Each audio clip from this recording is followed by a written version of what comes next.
Ladies and gentlemen, welcome to Film Hustlers, coming to you live from Toronto, Canada, and Hollywood, California, and Glendale, California, all over the place. We're all over the world. That's how we do it, Blair. How you guys doing? Good. Good. Hey, I want to jump into our guest immediately because this guy has become more than just an editor. He's become a producer. He's become a creator. I mean, he's doing some stuff, man. This guy, his name is Richard Alarcon.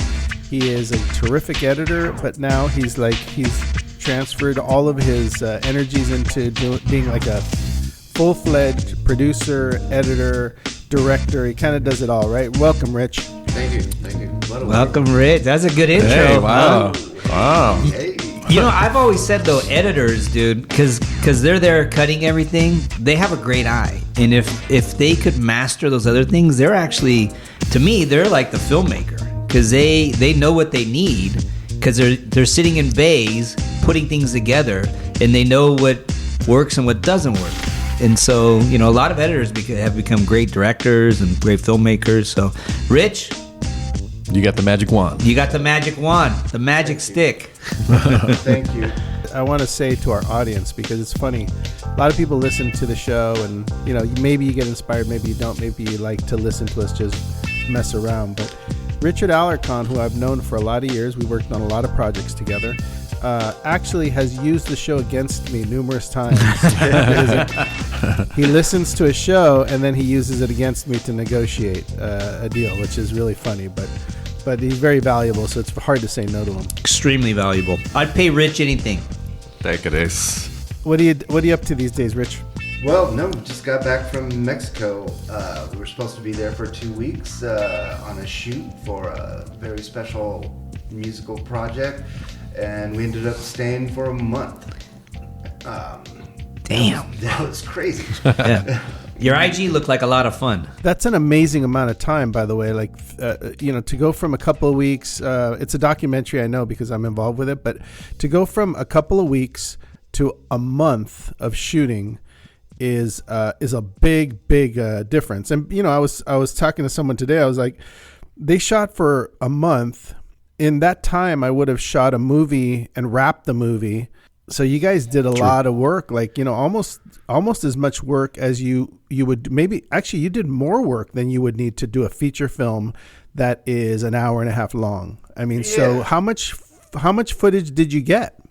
Well, I mean, the thing is that I believe we shot 18 different interviews in 24 days. We had a few travel days, but the interviews are really, really difficult down in Mexico because it's basically you're going into somebody's house. And you walk into their house and you're like, where are we going to shoot the interview? Do they even have a chair? I mean, it's kind of poverty-stricken people here. And where the light, how are we going to get lights? And it was very difficult. I mean, it's guerrilla filmmaking to the T, man. I mean, we were like, at one point I was putting my camera on a chair on top of a table to try to get a good angle, with a couple of books. Okay, now you're making me nervous. No, well, you've seen some of the stills. We got some really good interviews. I mean, sound was rough. We had a 2-person crew, and I don't count the director. I mean, apologies to the director, but I mean, she was concentrating on the talent and talking to the talent and coming up with the questions and coming up with, so it was just 2 people trying to set up an interview, trying to make it look good, trying to make it sound good, trying to light it, it was difficult. Yeah. Sounds like it. Well, I mean, sometimes making movies is difficult. I mean, Tootie had the same sort of situation with Made in Mexico, where you're just doing it all and you're, pulling like pennies together to figure out, how to get your shots, and you're sweating and you're getting people food and you're getting their wardrobe together. It's a complicated. At least you had a script. Complicated. We had a script, and I can understand, Roberts, because you're over there in Canada. I mean, you have it really rough there. I mean, who's going to get your latte tonight? Anybody, or is it? I'm slumming it. Delivering? I'm slumming it. Yeah, you're slumming it, all right. Do you have a massage coach? Yeah. That's tomorrow. It's That's Friday. not like that. Oh, No, it it's is not like that. It's very nice, and it's very very well organized, and there is a considerable amount of money.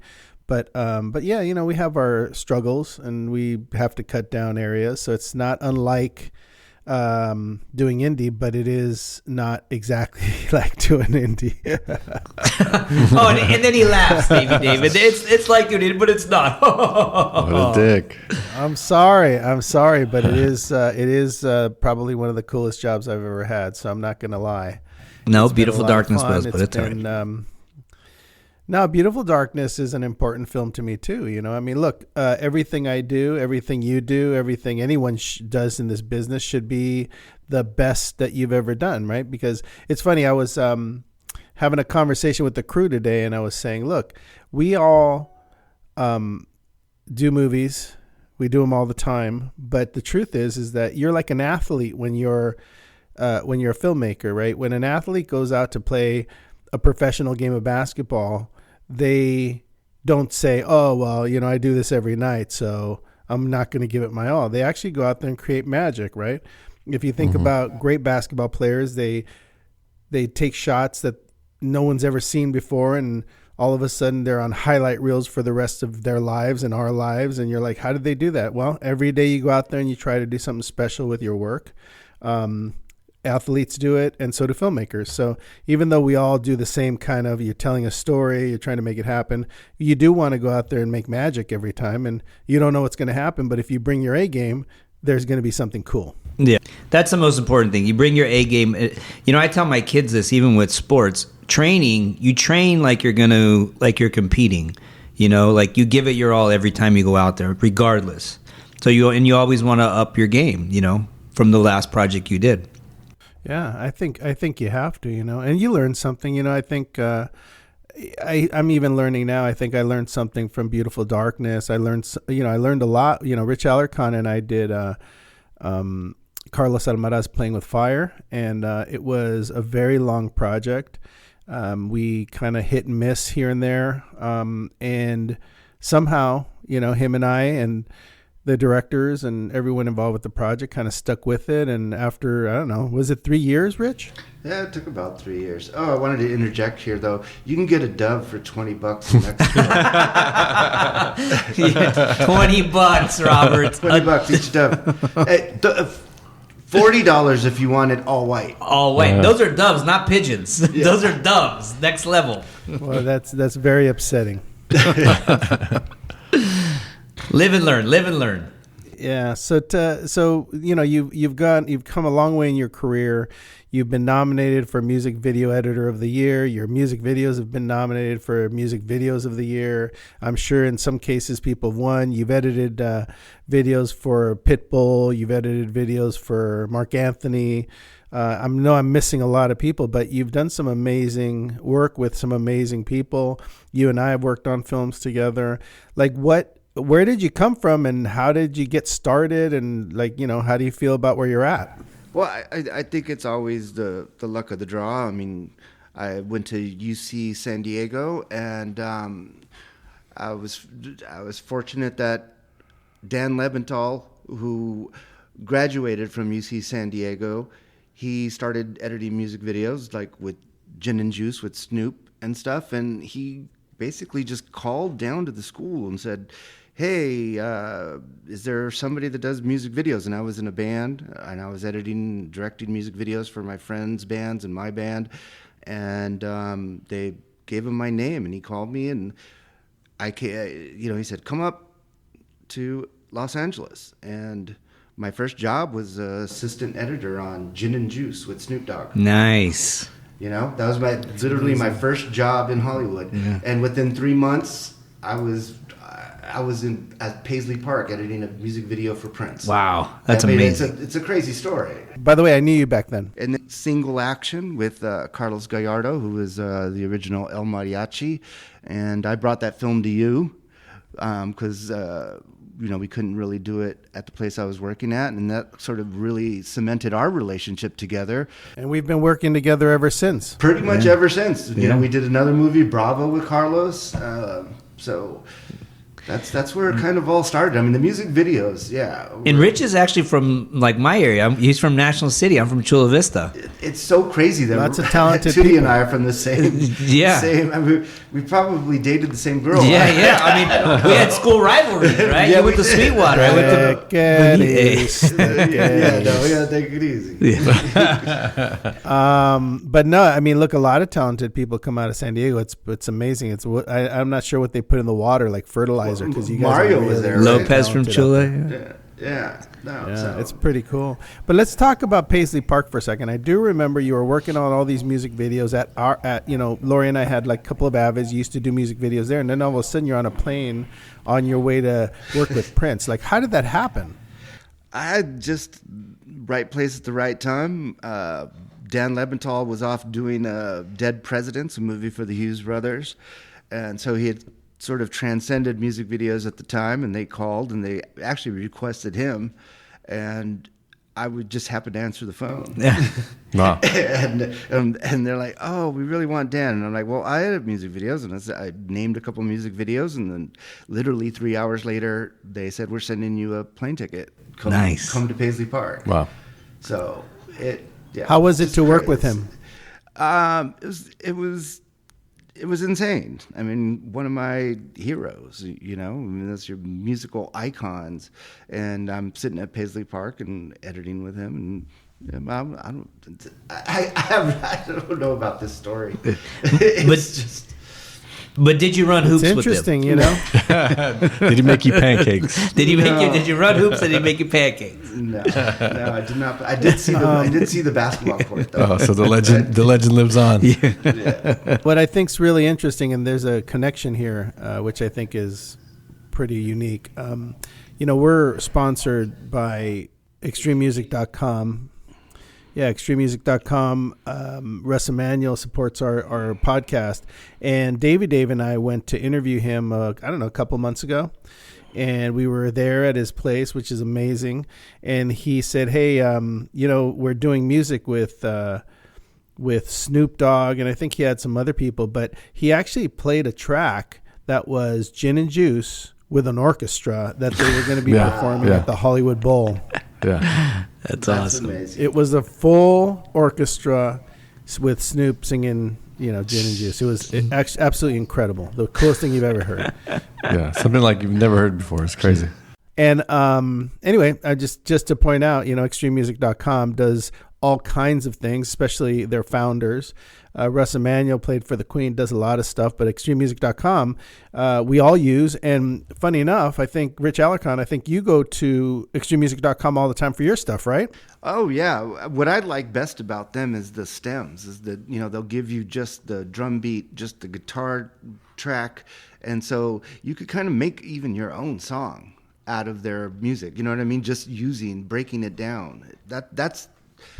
That's really, really not a lot of music sites do that. It's pretty cool what they created. It's all for the filmmakers and content creators and editors and all that. If you want to get some great music, go to ExtremeMusic.com.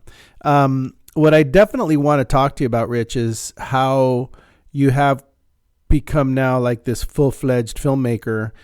You create content, you edit, but you also produce, and you also now I've never noticed you go out on shoots before where you actually are part of the crew and doing interviews with people. Like, how in the world did you get into getting out of your editor chair? Like, how did that happen? I chalk it up to Anthony Bourdain, really. Anthony Bourdain, No Reservations, Parts Unknown, Layover, all his shows.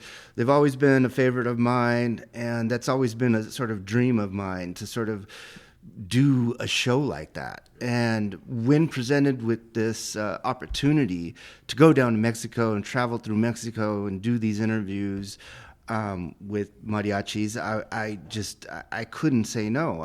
It just intrigued me so much, and I channeled my inner Anthony Bourdain and got my ass on a plane and went down there, and way out of my comfort zone. I mean, I'm an editor. I like to, have a controlled environment. I sit in a dark room by myself most of the time, and I come up with magic. But being on set and being down in Mexico, my Spanish is a little shaky.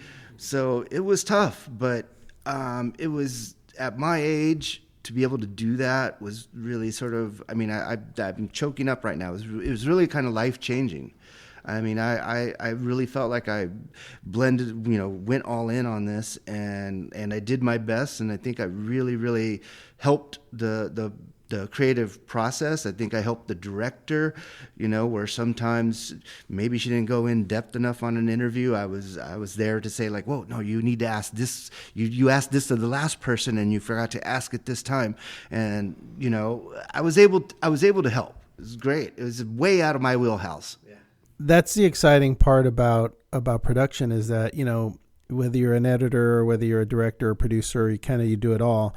I think the key is that it's a creative process, like you can't always do it all perfectly. Like someone, when you have a team and someone can remind a director, remind the editor, remind the producer, hey, don't forget to do this, or hey, you did this last time. It's just really useful. I think it's great that you stepped out of your comfort zone and did something like that. I think it's going to benefit you in the long run. I mean, look, if I have to be honest, like doing documentaries is not going to buy me a new house or a new car or anything like that.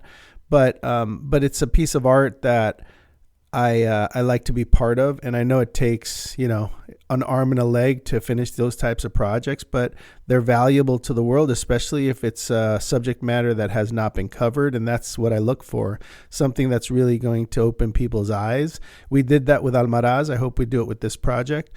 But yeah, look, congratulations, dude. You're doing great work and you're stepping outside of your room. And for me, you've done the most remarkable edits and been part of the producing team on projects that wouldn't have actually made it to the screen without your help. Yeah. Well, that's high praise coming from you. Thank you. And same for me, Roberts. Like with Made in Mexico, the cut that I gave Rich and the cut that he made are two completely different films. With mine being not very good. I wouldn't say it. It wasn't. Okay, but let's just say you really took it to the next level. Well, you still have to thank the pandemic for that. That's true. That's the one good thing. I literally had nothing to do for 3 months. And so I obsessed over your film. Yeah.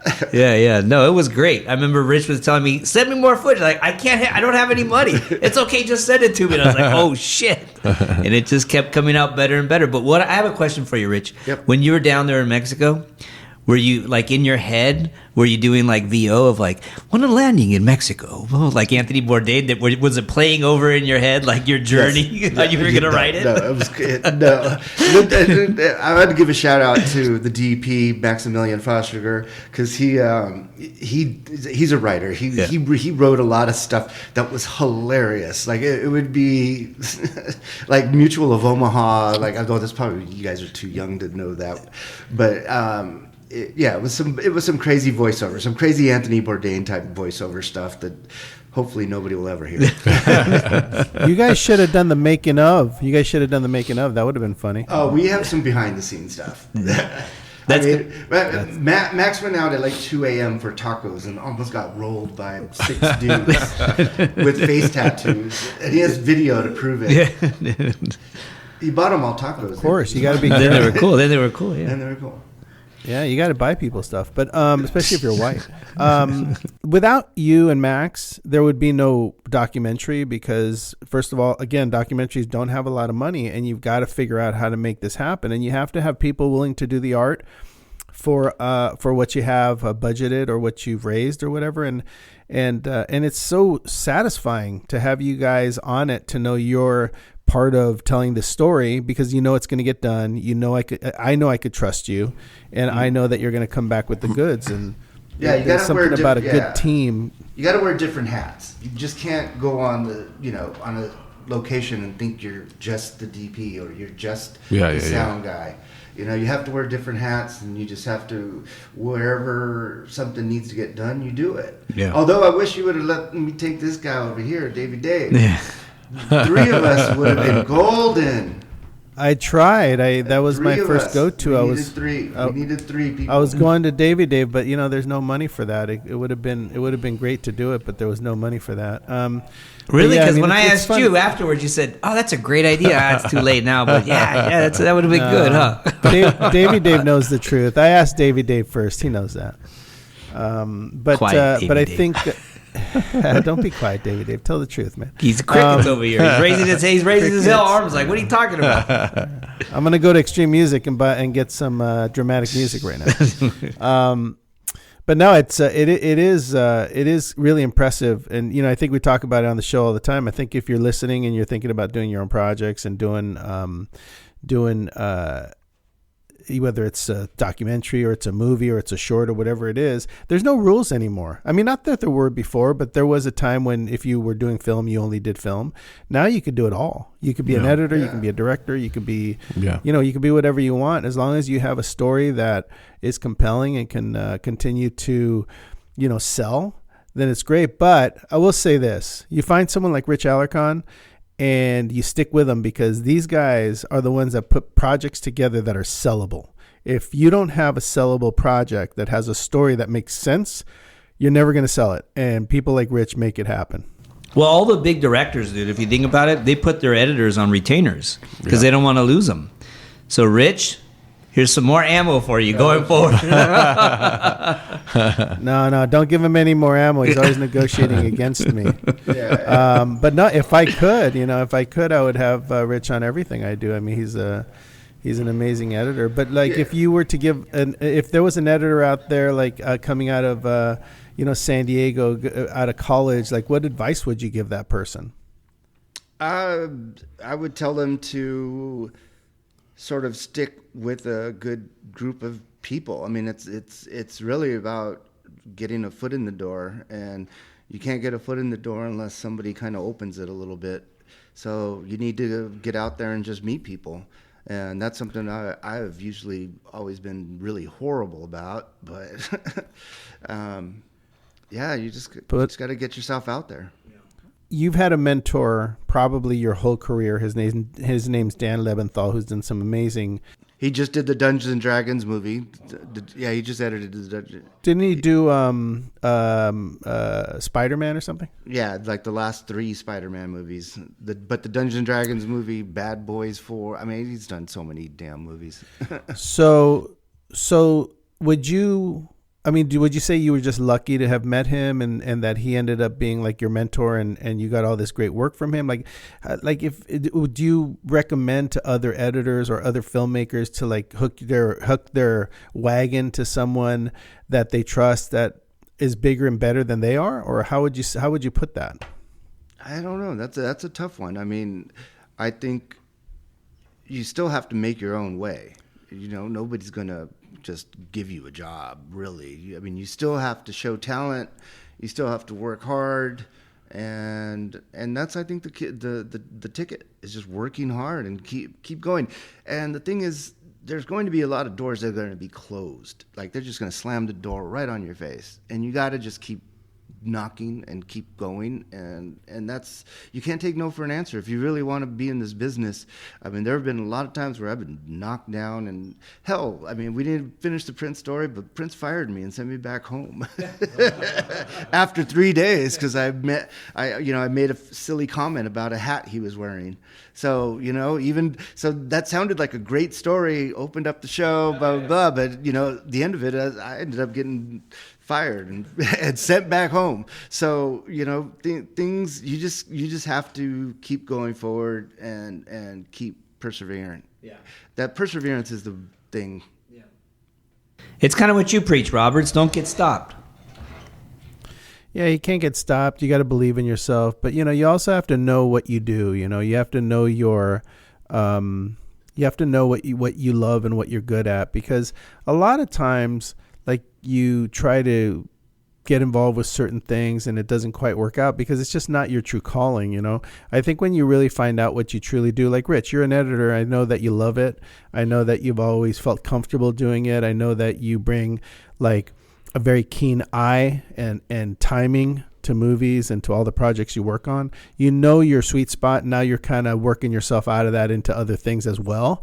But I think you have to find your sweet spot. You have to know what you're great at and really go after that. Well, I tell you, I think the key for a lot of people out there is to, again, continue to dream, continue to work on, great ideas, continue to put your stuff down on paper if you're a writer. I know a lot of great writers, and they write every day. Writers that love to write every day. They can't stand it if they don't write. They don't feel comfortable if they don't write. People creating ideas, they're out there creating ideas. People like Rich are editing.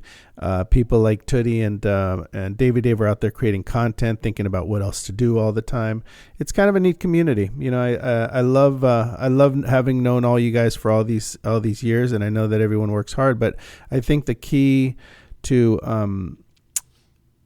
doing great things is to just continue to do what Tootie said. Is that not give up. Rich Alarcon said it too. Don't give up. Keep working hard. Don't get stopped, and keep being creative. Yeah, and do the work. I was listening to J.J. Abrams was saying how in this interview how it used to be no excuses about like going forward or writing a script. If you want to be a writer, go and write. Now he was saying if you want to be a filmmaker, go and make a movie. Because it's easier than ever to do it. Yeah. You have apps on your phone, on your computer. Like, go and start making stuff. You know what I mean? Write something and go and shoot it and make it. Might not be the greatest thing, but just start you got to start somewhere at some time, and just like we were talking about earlier, you want to keep growing. You know what I mean? Get better with each project. Invest more time, invest more. Go out and ask for favors if you can't afford something, and just keep going forward and keep making stuff. And eventually, you're going to get to that. That's what Tarantino said too about filmmaking. He didn't go to film school; he went to films. And his film school was his first movie that no one's seen because it was so bad. He said that he just shelved it. And so, but that taught him a lot of the lessons that he needed to learn to become the Tarantino we know today. In each film, you learn something different. You make a mistake in every film. You learn from it, and you don't make that mistake the next time. Yeah, that's pretty cool. I mean, that's great advice too. But I definitely think it's like that, throwing your hat over the fence. I mean, I want to go back and talk about Beautiful Darkness for a second because, well, first of all, Rich Alarcon edited Beautiful Darkness. Hats off to him. He's doing a great job on that. But let's not talk about hats with Rich though. Okay, it's a touchy subject because of Prince. Touchy subject. Were you taller than Prince? That's all I want to know. Oh, of course, dude. Of course, the guy was a midget. No, I'm sorry. Yeah, little person. He was pretty short. I'm gonna have to cut that out. But no, I want to go to Beautiful Darkness because we did throw our hat over the fence on that. It's a really good example. I mean, if you listen to the show, you can go back and listen to some of those shows at the beginning where we conceived it, where we pitched the ideas, where we let the best idea win. Then it got written. Then we kind of worked together to kind of make it good. And then we started asking people for money and raised a good chunk of money to make the movie. But I was nervous. I was not like completely confident about it. I thought, oh, this could go sideways. I can get on the podcast and people can say no. But again, I was able to bring some people to the table. Tootie wasn't sure if he can bring some people to the table. He did.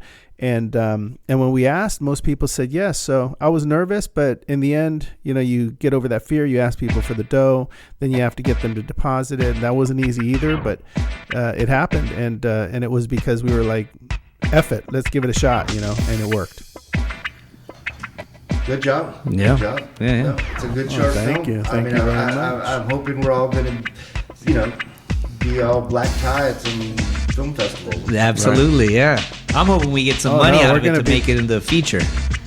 We're going to be black tie at a bunch of film festivals, I think. But yeah, I mean, look, the goal there was to show people Tootie's ability to write a script, Tootie's ability to really shoot a movie, and then that's going to give him the opportunity to sort of move on to bigger things. I mean, he can probably direct anything on television, any drama, any thriller on television right now, just based on the work that he did on Beautiful Darkness. Yeah. Did you record that, Davey Dave? Is the light going? Yeah, we're good. Okay, we're good. I'm gonna hold you to that, Roberts. Bro, think about it. You worked with three of the biggest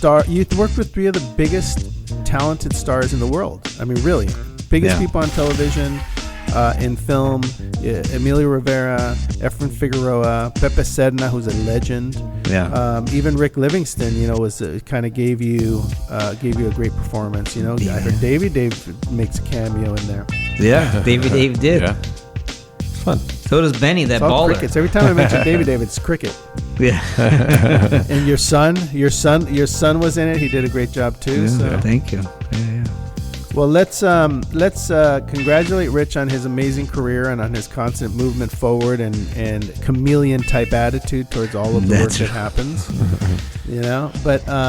But yeah, it's this is a good one, man. Rich, you've had a great career. Continue the good work. We're gonna keep working together on lots of things. Thank you. And shoot. Yeah, our pleasure, man. Thanks for being on the show, and we'll talk to you guys next time on Film Hustlers. Yes, later, Robert. I gotta go, guys. See you later. All right. All right. Late. Bye. Cue the music.